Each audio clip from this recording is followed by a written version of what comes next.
Good morning students, welcome to the online classes of Adarsh Bal Niketan senior secondary school. आप सभी का class 12th की एक और मैथमेटिक्स क्लास में वेलकम है। जैसा कि लास्ट क्लास में हम लोग डिटर्मिनेंट्स के बारे में पढ़ रहे थे, उसमें एक्सरसाइज 4.1 लगाया था। अब हम लोग उसी से रिलेटेड एक और जो प्रॉपर्टीज है उसके बारे में पढ़ेंगे। तो इसमें 5-6 प्रॉपर्टियां हैं, तो एक एक करके स्टडी करेंगे। तो पहली प्रॉपर्टी P1। पहली प्रॉपर्टी हम लोग कल देखे ही थे कि अगर हम रो एंड कॉलम्स को, if row and columns are column are interchange,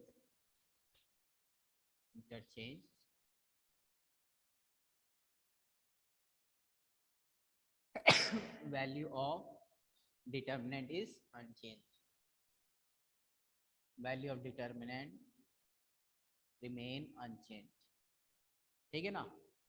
जो जो एग्जाम्पल बोलूंगा देखते चलिएगा, साथ में अपनी बुक ओपन रखिएगा एंड एग्जाम्पल देखते चलिएगा।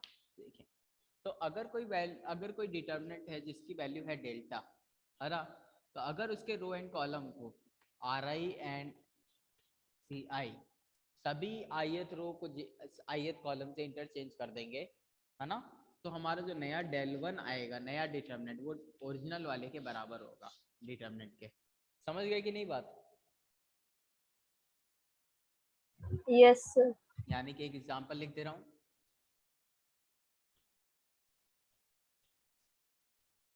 अगर ये एक मैट्रिक्स है, इसका जब आपने डिटर्मिनेंट निकाला,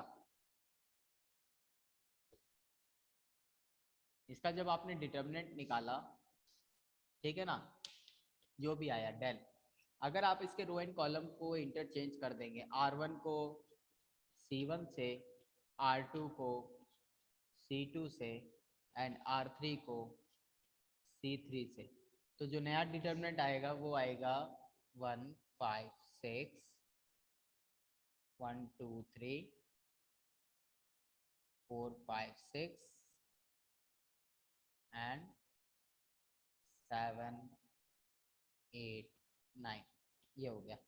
अब इसका जब डिटर्मिनेंट निकालेंगे, ये डेल वन, जब इन दोनों का डिटर्मिनेंट निकालेंगे आप पाएंगे कि ये डेल और डेल वन दोनों बराबर आया है। ठीक है ना, इस चीज का ध्यान रखिएगा।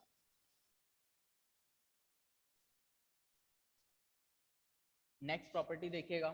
प्रॉपर्टीज याद रखना है बस, इस एक्सरसाइज में प्रॉपर्टीज याद रहेंगी, एक बार में हो जाएगा। प्रॉपर्टी नंबर 2 क्या है? इसके लिए जो पिछला वाला कराया है उसके एग्जाम्पल नंबर 6 देख लीजिएगा एक बार। ठीक है ना, एग्जाम्पल नंबर 6 दिया है। अब देखिएगा, property number 2, if two any two row and column of determinant are interchange then the sign of the determinant changes. ठीक है, अगर आपको देखिए, इफ टू रो और any two column are interchange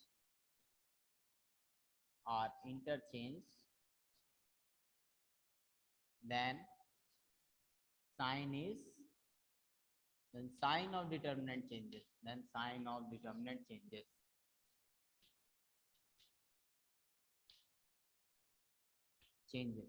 इसका मतलब समझिएगा। इससे रिलेटेड एग्जांपल आपकी बुक में दिया है, एग्जांपल नंबर 7। देखिए, अगर आपका कोई डिटर्मिनेंट डेल है ना, अगर आपने डिटर्मिनेंट निकाला है 261 -305 -305 एंड 54 -7,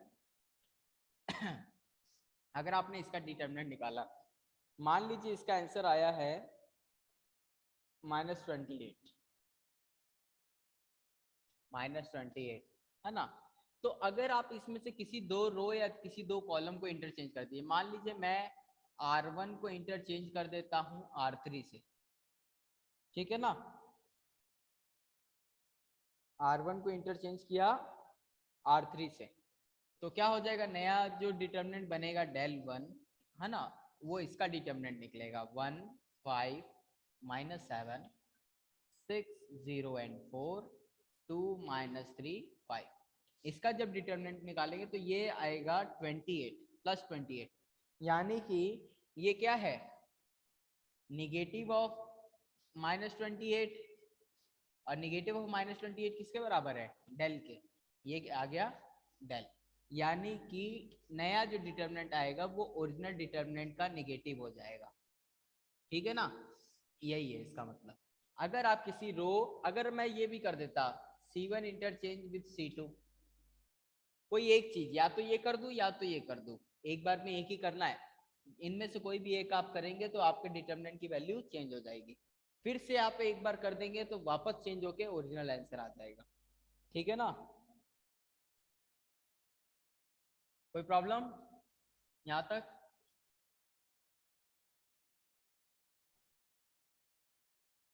नो सर। ठीक है, कुछ पूछना हो तो बता दीजिएगा।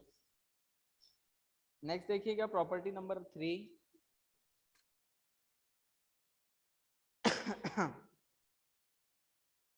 If any two row of a column or determinants are identical, then the value of determinant is, actually ये प्रॉपर्टी जो नंबर 3 है ये प्रॉपर्टी नंबर 2 से ही बनी है। अगर if any two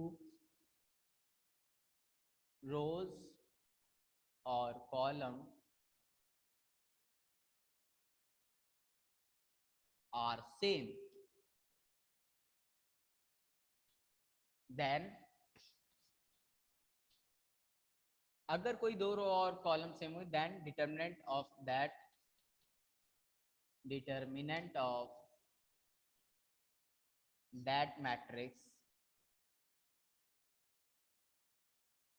matrix is 0। क्या हो जाएगा? 0। क्यों होगा इसको समझने की कोशिश करिएगा, समझा रहा हूं, ध्यान दीजिएगा। होता क्या है, अगर आपने एक डिटर्मिनेंट लिया, मान लीजिए डेल एक डिटर्मिनेंट है किसी का, ठीक है। मैंने अभी अभी बताया कि अगर रोज या कॉलम को आपस में इंटरचेंज करेंगे तो जो नया डिटर्मिनेंट आएगा वो ओरिजिनल का निगेटिव होगा। ठीक है ना, तो इस तरह से समझिए। मान लीजिए आपने एक मैट्रिक्स लिया है जिसकी कोई दो रोज सेम है, स्क्वायर मैट्रिक्स जिसकी कोई दो रोज सेम है, उन्हीं सेम रोज को आप इंटरचेंज करिए। ठीक है, बात को समझने की कोशिश करिएगा। चलिए एक एग्जांपल भी लेके चलते हैं। जैसे मैंने लिख दिया 1 2 3 4 5 6, इस मैट्रिक्स, इसका डिटर्मिनेंट निकाला आया डेल। मैंने कहा जब रोज को इंटरचेंज करते हैं तो नया जो आता है मान लीजिए आपने नया जो बनाया R1 को इंटरचेंज किया R2 से, जो दोनों रोज सेम है उन्हीं को इंटरचेंज किया, तो जो नया मैट्रिक्स आएगा, जो नया डिटर्मिनेंट आएगा वो होगा डेल 1।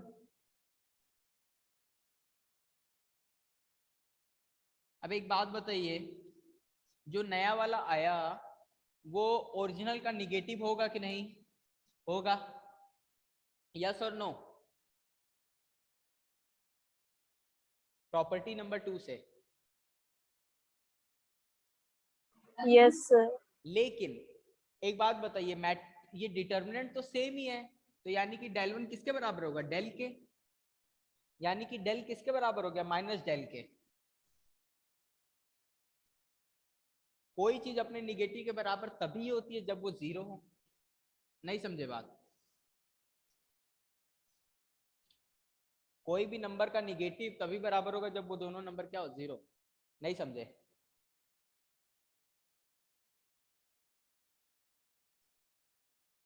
डाउट लग रहा है मुझे आप लोग की बातों से, मतलब लग रहा है आपकी शांति से। कुछ है क्या Radhika and Varsha?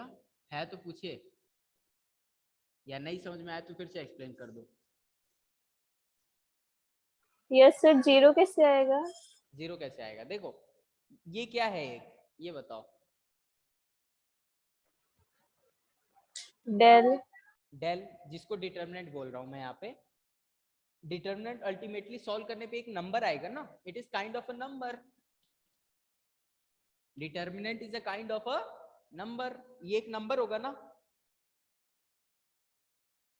Del is a notation, बस ये समझ लो, del is a notation. Actual में ये आएगा तो एक नंबर सॉल्व करने पे, ये भी सॉल्व करेंगे एक नंबर आएगा। एक बात बताओ, कोई भी नंबर उसी के निगेटिव के बराबर कैसे होगी? -2 +2 के बराबर है तो नहीं, लेकिन अगर मैं कहूँ -2 +2 के बराबर होना है तो ये बात जरूरी है कि वो 2 नहीं 0 होना चाहिए, क्योंकि 0 एकमात्र ऐसा नंबर है जिसका निगेटिव उसी के बराबर होता है, बाकी ऐसा कोई भी नंबर है ही नहीं। क्लियर हुई कि नहीं बात? Yes sir. तो ये जो डेल होगा, जो कि नंबर होगा, ये 0 के बराबर होगा। ऐसे भी समझ सकते हो, x अगर -x के बराबर है तो ये इधर आएगा x + x = 0, 2x = 0, यानी कि x = 0। इसी की जगह डेल कर देंगे, x की जगह क्या कर देंगे, डेल कर देंगे, तो 2 डेल = 0। डेल, ये डेल इधर आ जाएगा, 2 डेल हो जाएगा, फिर 2 उधर चला जाएगा, डेल = 0 आ जाएगा। नहीं समझे? यस सर, समझ गए। समझ गए ना? तो इस चीज को मेन ध्यान रखना कि अगर हम कोई ऐसा मैट्रिक्स लिए हैं जिसका डिटर्मिनेंट निकालने जा रहे हैं जिसमें कोई दो रोज सेम है, तो प्रॉपर्टी नंबर 2 ये कहती है कि अगर हम किसी दो रोज को इंटरचेंज कर दें तो जो नया डिटर्मिनेंट आएगा वो ओरिजिनल वाले का निगेटिव होगा। ठीक है, लेकिन जब हम रोज को इंटरचेंज करेंगे तो जो नया डिटर्मिनेंट आएगा वो मैट्रिक्स वो ओरिजिनल डिटर्मिनेंट के जैसा ही होगा, इसीलिए डेल 1 डेल के बराबर भी होगा, ये डेल 1 माइनस डेल के बराबर भी होगा, ये डेल 1 डेल के बराबर भी होगा, इसीलिए ये डेल माइनस डेल के बराबर हो जाएगा। यानी कि कोई भी एक नंबर ऐसा है जो अपने ही निगेटिव के बराबर हो गया। अब कोई एक ऐसा नंबर पूरे नंबर सिस्टम में, रियल नंबर कोई भी देखो, सिर्फ एक 0 ऐसा है जिसका निगेटिव उसी के बराबर होता है ना?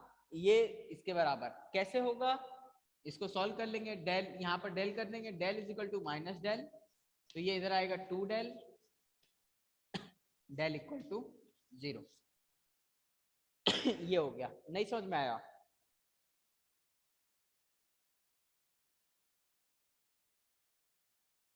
आई होप आ गया हो, नहीं आया तो पूछ लीजिएगा।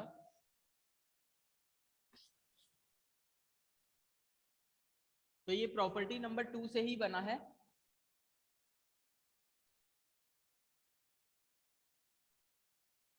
नेक्स्ट देखिएगा,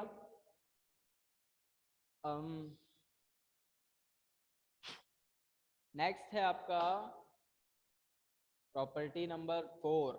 okay,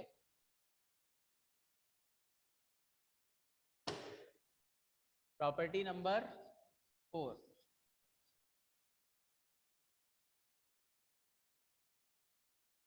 if each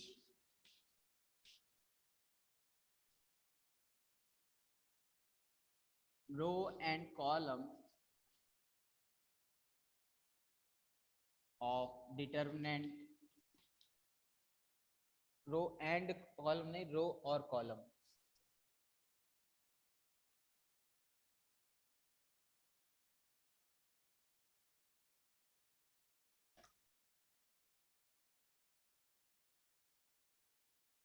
if each element of row, यहाँ पे एलिमेंट भी आएगा,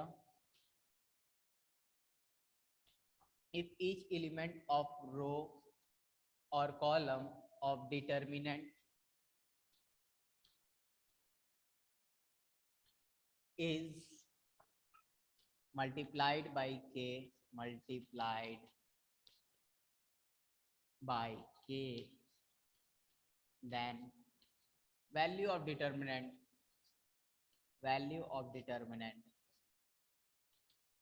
is multiplied by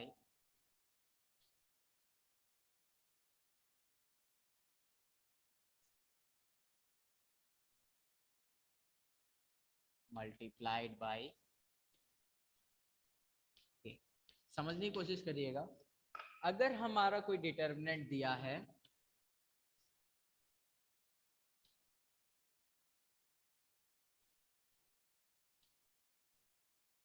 अगर हमारा कोई डिटर्मिनेंट दिया है, अगर आप इसमें से किसी एक रो या किसी एक कॉलम में किसी एक कांस्टेंट k का मल्टीप्लाई कर दिया, यानी कि मान लीजिए इसमें k से मल्टीप्लाई कर दिया इन सभी फर्स्ट कॉलम में, तो एक्चुअल जो डिटर्मिनेंट सॉल्व करने में आएगा वो भी जो नया डिटर्मिनेंट आया, ये जो नया डिटर्मिनेंट बना वो k टाइम्स ऑफ डेल हो जाएगा।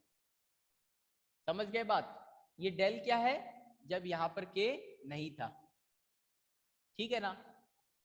अगर आप इस फर्स्ट रो में अगर आप C1 में such that k times of C1 कर दोगे, है ना, यानी कि फर्स्ट कॉलम में सिर्फ k का मल्टीप्लाई करोगे, तो हमारा जो नया डिटर्मिनेंट आएगा del 1, कौन सा आएगा नया डिटर्मिनेंट, ये k a b c d e f a h i। इस del 1 की वैल्यू, मतलब ये जो नया डिटर्मिनेंट आया, इसकी वैल्यू ओरिजिनल डिटर्मिनेंट का k टाइम्स होगी। समझे कि नहीं बात। सर फिर तो ये बी ई जो इधर वाले ये क्या चीज, जिस नंबर को कांस्टेंट से मल्टीप्लाई नहीं किया फिर तो वो जीरो होंगे ना। नहीं ऐसा कुछ नहीं है, क्यों जीरो होंगे, मतलब क्यों सोच रहे हो आप जीरो होंगे, मेरे को एक्सप्लेन करो तो मैं बताऊं क्या है। आपका कहना है कि ये डी एच जीरो होंगे। हाँ मतलब जो डेल डैश है वो तो सिर्फ ना C1 को ही तो k से मल्टीप्लाई किया है। हाँ किया तो सिर्फ C1 को है, तो नया डिटर्मिनेंट बन गया। एक एग्जांपल देखते हैं, एग्जांपल नंबर है आपका 9। एग्जाम्पल नंबर 9 देखिएगा, अभी क्लियर हो जा रहा है, ठीक है ना। अपनी बुक, आप लोग अपनी बुक में देखते रहिएगा, मैं इधर भी दिखा रहा हूँ, ठीक है ना, एक्सप्लेन कर देता हूँ, अभी क्लियर हो जाएगा। होता ये है कि एग्जाम्पल नंबर 9 में जैसे आपको एक मैट्रिक्स दिया है 1 0 2 18 36 134 36 134 एंड 17 3 6 17 3 6। ओके, अब देखिए ये है ओरिजिनल डिटर्मिनेंट हमारा, लेकिन अगर हमारा ध्यान से देखें तो ये डिटर्मिनेंट del 1 कुछ ऐसा है। इस डेल को ही, अभी इस डेल को, इस 102 को क्या लिख सकते हैं, 17 इंटू 6, ठीक है ना। मतलब इसको किसी और कांस्टेंट से मल्टीप्लाई नहीं करेंगे। नहीं, मैं बता रहा हूँ, अभी एक्सप्लेन कर रहा हूँ, बता दे रहा हूँ क्यों मल्टीप्लाई करेंगे क्यों नहीं करेंगे, कब करेंगे कब नहीं, ये भी बता दे रहा हूँ। 18 3 into 6 3 and 6 into 6 upon 4 into 6। अब देखिए इसी मैट्रिक्स, इसी डिटर्मिनेंट को मैंने दोबारा लिख दिया। अब इसमें देखिए एक और डिटर्मिनेंट छुपा हुआ है पहले से, एक डिटर्मिनेंट ये वाला del 1। कौन है वो डिटर्मिनेंट, वो ये कि जब आप इसमें से 7 1 17 देखें, 3 3 3 6 4 6, ये देखिए अगर इस 6 को निकाल दे तो ऐसा बन जाएगा। तो यानी कि ये जो डेल है इसका आंसर वही होगा जब 6 टाइम्स ऑफ हम del 1 करेंगे, यानी कि 6 टाइम्स करेंगे इस मैट्रिक्स का डिटर्मिनेंट जो आएगा उसको मल्टीप्लाई कर देंगे। समझे कि नहीं बात। Yes sir. लेकिन जैसे मान लीजिए आपको एक मैट्रिक्स में दे दिया, एक चीज और देख लीजिए, अभी क्लियर हो जाएगा। आप अपने से मल्टीप्लाई नहीं करेंगे बाहर से लाके, आप डायरेक्टली ऑब्जर्व करेंगे कि एक्चुअल में उसमें कुछ मल्टीप्लाई हुआ है या नहीं। जैसे कि आपने एक मैट्रिक्स, आपने एक डिटर्मिनेंट ले लिया,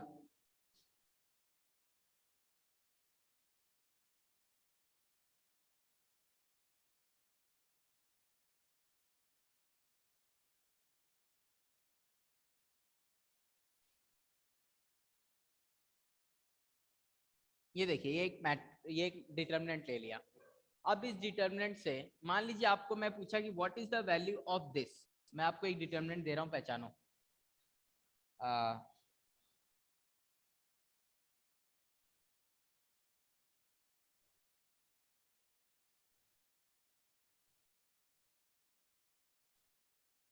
ये देखिए मैं आपको एक, ये अलग डिटर्मिनेंट है, ये अलग डिटर्मिनेंट है, तो कहा कि इसकी del 1 की वैल्यू बताओ। तो आप क्या करोगे, इस del 1 को ऑब्जर्व करो। मान लीजिए आपने इसकी वैल्यू निकाल रखी है, इसकी वैल्यू आई 68, लेट कर लेते हैं, मान लेते हैं 68 आएगी नहीं, कुछ और आएगा, लेकिन मान लेते हैं ये 68 के बराबर है। तो आप जब इसको ऑब्जर्व करोगे तो ये किस किस तरह का डिटर्मिनेंट है, ये है 4 times of 4, 4 times of 3 and 4 times of 2 and 2 6 1 2 2 4। तो आप इस बात को ऑब्जर्व करोगे कि मुझे पता है कि इसकी वैल्यू 68 है और ये वाला जो डिटर्मिनेंट है ये इसी डिटर्मिनेंट से बना है, बस फर्स्ट रो में 4 का मल्टीप्लाई हुआ है, तो इसका जो वैल्यू आएगा वो 4 टाइम्स ऑफ 68 हो जाएगा। नहीं समझे बात?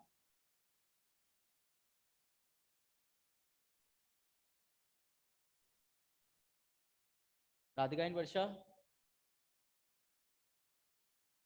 Yes, sir. Okay.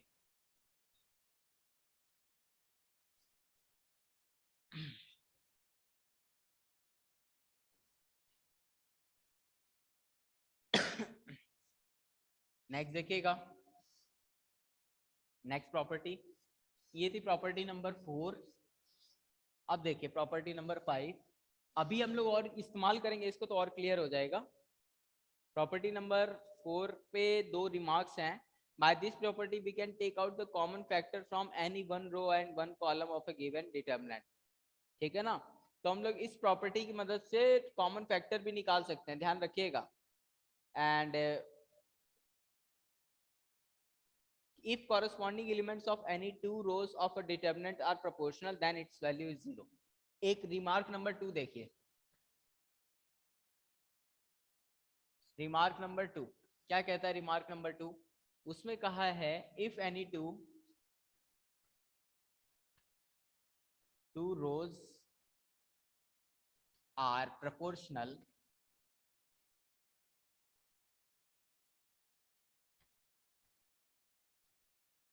then value of determinant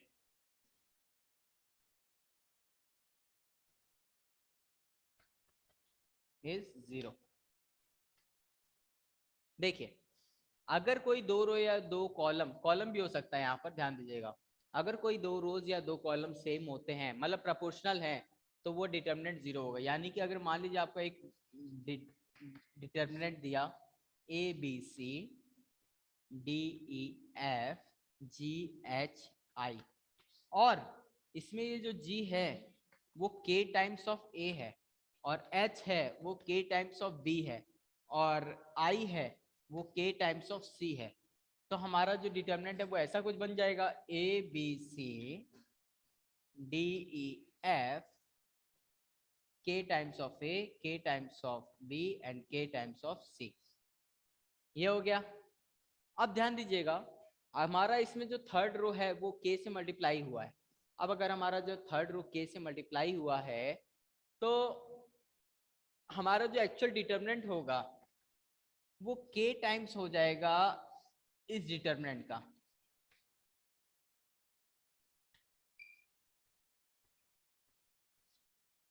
इस डिटर्मिनेंट की जो भी वैल्यू आएगी उसको K से मल्टीप्लाई कर देंगे, समझ गए? अब एक आप बात आप लोग बताइए, क्या इस डिटर्मिनेंट का वैल्यू आप लोग बता सकते हैं क्या होगा?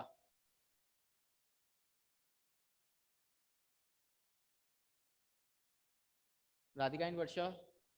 0। हाँ, क्योंकि इसके ये दोनों रोज मैच कर रहे हैं। अभी अभी हम लोग ने प्रॉपर्टी नंबर 3 पढ़ा कि अगर हमारे कोई दो रोज मैच कर जाते हैं तो डिटर्मिनेंट का वैल्यू 0 हो जाता है। तो ये K times of 0 is equal to 0, समझ गए? यानी कि अगर किसी डिटर्मिनेंट में कोई दो रोज या कोई दो कॉलम आपस में प्रोपोर्शनल हैं तो उनका आंसर डिटर्मिनेंट का 0 आता है। पढ़ते रहो।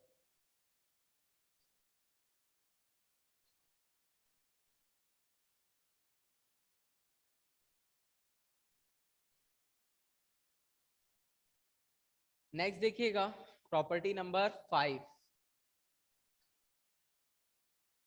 Property number 5, if sum of all elements of a row or a row or a column of a determinant are expressed as a sum of two terms then the determinant can be expressed as sum of two determinants। ठीक है, कहने का मतलब अगर आप किसी determinant को अगर आप किसी डिटर्मिनेंट के किसी एक रो या कॉलम को सम ऑफ टू टर्म्स के एक्सप्रेस करते हैं तो एक्चुअल में उस डिटर्मिनेंट को भी दो डिटर्मिनेंट्स के सम में लिख सकते हैं, ठीक है ना। जैसे कि एग्जांपल देख लीजिए, इसको पहले ऐसे समझ लीजिए। मान लीजिए आपका जो डिटर्मिनेंट है वो कुछ इस टाइप का है,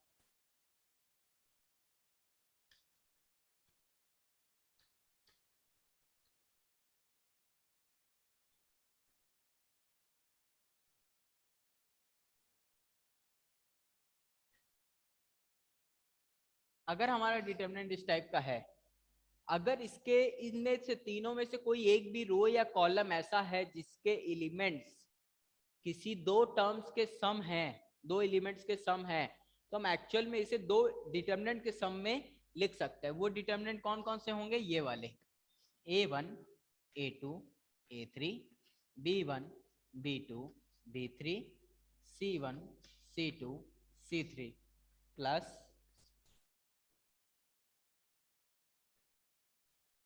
लैम्डा 1 लैम्डा 2 लैम्डा 3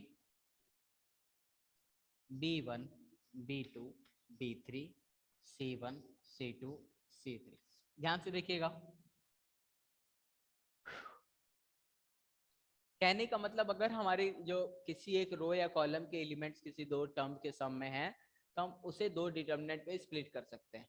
जब आप इसे सॉल्व करेंगे, कैसे सॉल्व करेंगे, a1 plus lambda 1 first element multiply by cross b2 c3 b2 c3 minus b3 c2, है ना। ये सॉल्यूशन आपका एज इट इज एग्जाम में भी आ सकता है कि प्रूफ करो ये चीज। आपका स्टेटमेंट लिख देगा प्रॉपर्टी, हो सकता है एग्जाम में डायरेक्टली प्रॉपर्टी पूछ दे कि प्रॉपर्टी नंबर 5 प्रूफ करो या 4 प्रूफ करो, ठीक है ना, ध्यान रखिएगा इस चीज को। तो आप डायरेक्टली इसका जो प्रूफ दिया है आपकी बुक में वही लिखेंगे, a1 plus lambda 1 b2 c3 b3 c2 plus, अब ये देखिए ये वाला पोजीशन के लिए माइनस लगता है यहाँ पर, है ना, -1 के पावर ऑड हो जाएगा इसलिए, तो क्या हो जाएगा a2 प्लस लैम्डा 3 लैम्डा 2 क्या हो जाएगा b1 c3 minus b2 c1 plus a3 plus lambda 3। Sir B2 थोड़ी आएगा, B3 आएगा ना, कौन सा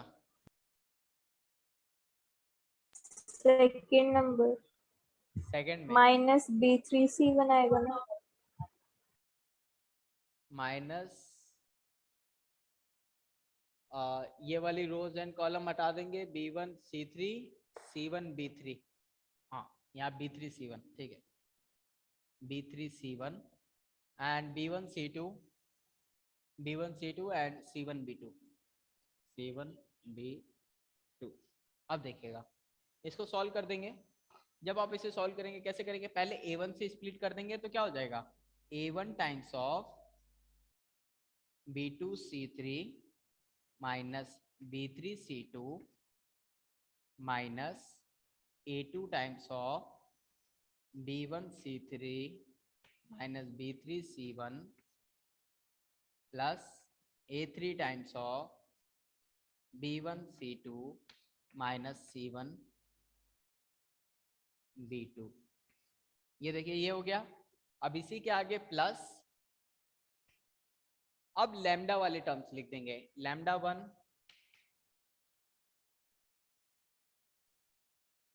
b2 c3 minus b3 c2। बस ये प्रूफ दे सकता है एज इट इज, कह देगा इसे प्रूफ करिए, आपको स्टेटमेंट लिख देगा या ये वाला टर्म लिख देगा, कोई एक चीज लिख देगा, या तो स्टेटमेंट लिख देगा P5 का या तो ये लिख देगा, पूछ देगा प्रूफ। तो lambda 2 b1 c3 minus b3 c1 lambda 3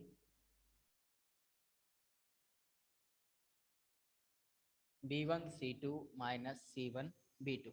अब ध्यान दीजिएगा, सिर्फ इसे देखिए, यहां से लेके यहां तक, पहले इस बिग ब्रैकेट वाले को देखिए, इस पूरे के पूरे टर्म को ये क्या डिटर्मिनेंट नहीं है, ये इसको हम लोग ऐसे नहीं लिख सकते क्या, A1 A2 A3 B1 B2 B3 C1 C2 C3, ऐसे लिख सकते हैं इस पूरे को। फिर क्या आएगा प्लस,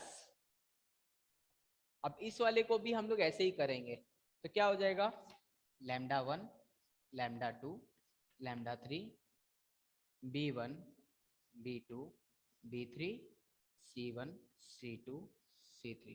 कोई प्रॉब्लम?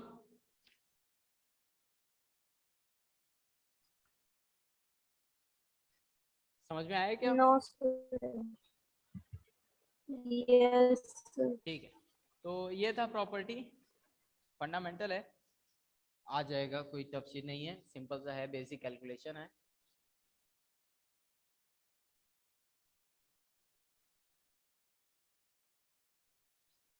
अब देखिएगा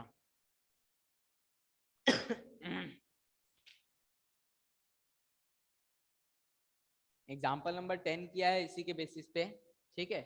एक लास्ट प्रॉपर्टी है, प्रॉपर्टी नंबर 6, उसे डिस्कस करेंगे, फिर हम लोग एक्सरसाइज लगाएंगे। तो लास्ट प्रॉपर्टी डिस्कस करने के लिए ध्यान दीजिएगा, प्रॉपर्टी नंबर 6 क्या है? Property number 6, if each element of any row or a column of a determinant is equi-multiplied of a corresponding element of the other elements are added, then the value of the determinant remains the same. The value of the determinant remains the same if we apply the operation. देखिएगा, अगर आप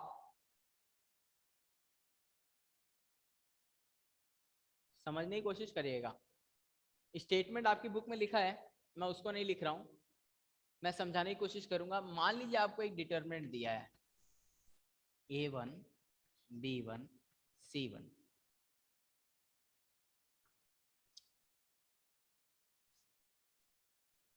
A1 B1 C1 A2 B2 C2 A3 B3 C3।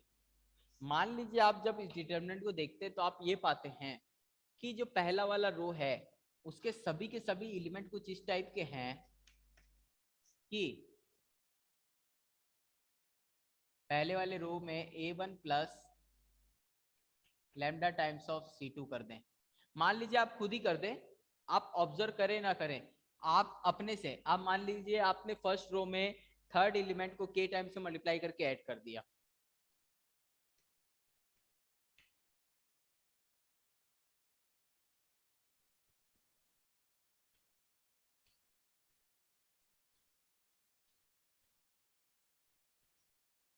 तो होगा क्या, ये जो इसका determinant आएगा डेल, ये इस डेल के बराबर होगा, यही कह रहा है इसका मतलब। यानी कि अगर आप किसी डिटर्मिनेंट को ले रहे हो, उसमें से किसी भी रो या किसी भी कॉलम का एलिमेंट्स किसी अनदर रो या अनदर कॉलम के एलिमेंट्स के किसी मल्टीपल का सम है, तो हमारे डिटर्मिनेंट की वैल्यू रिमेन अनचेंज होती है।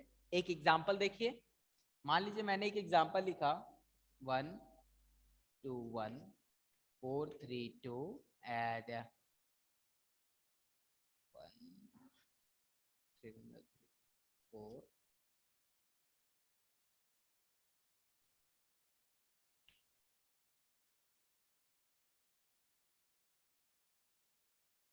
मान लीजिए मैंने ये लिखा, तो ध्यान दीजिए इसका जो डिटर्मिनेंट आएगा, मान लीजिए इसका आंसर डिटर्मिनेंट आ रहा है, मान लीजिए आया 18 फॉर एग्जाम्पल, ठीक है ना।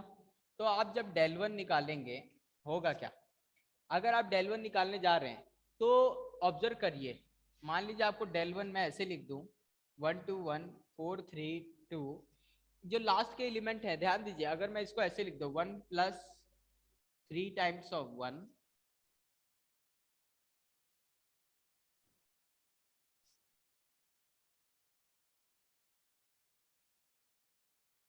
1 plus 3 times of 2 and 1 2 1 plus 3 times of 1।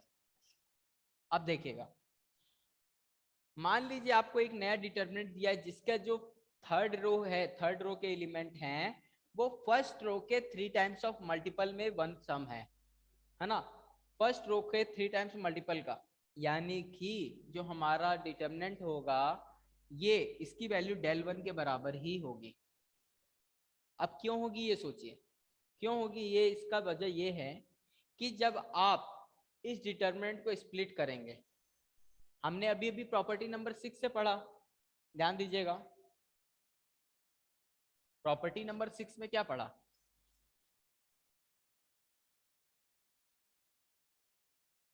अगर डिटर्मिनेंट के किसी रो के एलिमेंट सम किसी दो टर्म्स के सम हैं तो हम उसे दो डिटर्मिनेंट्स के सम में लिख सकते हैं, यानी कि del 1 को हम लोग ऐसे लिख सकते हैं, कैसे 1 4 1 2 3 1 and 1 2 1 plus 1 4 3 times of 1 and 1 2 3 3 times of 2 and 1 2 3 times of 1। यहाँ तक क्लियर है, कोई problem Radhika and Varsha? Yes sir. Sir ये जो प्लस के पहले तीनों में 1 लिखा है, यहाँ पे सेम डिजिट होना जरूरी है क्या? नहीं, ऐसा कुछ जरूरी नहीं है, ये तो मैंने बनाया है इस टाइप से, ठीक है ना। एक एग्जांपल आपकी बुक में दिया, एग्जांपल नंबर 11, एग्जांपल नंबर आप लोग 11 देखना, ठीक है ना, आपको और क्लियर हो जाएगा। मैंने एग्जांपल ही इस टाइप से बनाया है। तो जब आप ध्यान दोगे, आप जब इस डिटरमिनेंट की वैल्यू निकालोगे, इसका जो आया 18 वही इसका भी आएगा, क्योंकि इसको ध्यान दीजिए, इसमें जब 3 कॉमन ले लेंगे तो ये रो इस रो के बराबर हो जाएगी, और मैंने अभी अभी बताया कि अगर डिटरमिनेंट में दो रो सेम हो गई तो आंसर क्या हो जाता है 0, यानी कि इसका आंसर 18 आ जाएगा। नहीं समझे बात?